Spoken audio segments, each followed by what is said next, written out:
মনোনয়নপত্র জমা দেওয়াকে কেন্দ্র করে উত্তেজনা ছড়ালো বোলপুরে।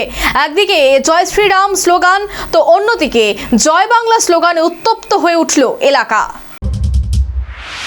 বোলপুরে আজ বিজেপি ও তৃণমূল কংগ্রেসের মনোনয়নপত্র জমা দেওয়াকে ঘিরে উত্তপ্ত হয়ে উঠল রাজনৈতিক পরিস্থিতি। মনোনয়ন জমা দেওয়ার কর্মসূচিকে কেন্দ্র করে দুই দলের সমর্থকদের মধ্যে শুরু হলো স্লোগান যুদ্ধ। একদিকে বিজেপি কর্মী সমর্থকদের জয় শ্রীরাম স্লোগান, অন্যদিকে তৃণমূল কংগ্রেসের কর্মী সমর্থকদের জয় বাংলা স্লোগানে সরগরম হয়ে ওঠে এলাকা। এখন পরিস্থিতি একটু উত্তপ্ত, কারণ আমাদের নমিনেশন চলছে। নমিনেশনের পরিপ্রেক্ষিতে ওনারা কিছু লোকজন জড়ো করেছে আমাদের নমিনেশনটাকে বানচাল করার জন্য। হ্যাঁ, রেসারেসি চলছে। আমার ছেলেরাও প্রস্তুত আছে, তৈরি আছে। খেলা হইলে খেলা হবে। হ্যাঁ, যদি করতে চায়, তারা যদি বিপক্ষ পার্টি যদি করতে চায়, আমাদের ছেলেও তৈরি আছে। যারা যে ফুল দরকার সেই ফুলই দেওয়া হবে।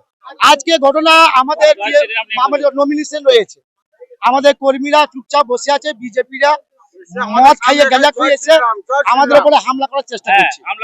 অকারণে চুপচাপ কর্মীরা বসে আছে, কোনো আওয়াজ নেই। আপনি দেখুন, একটু প্রশাসনকে বললাম যে আমরা এটা উত্তপ্ত, আমাদের কর্মীরা শান্ত আছে, এখনো পর্যন্ত শান্ত আছে। বিজেপির কর্মীরা মদ গাঁজা খাইয়ে আমাদের উত্তপ্ত করার চেষ্টা করছে, ঝামেলা লাগানো।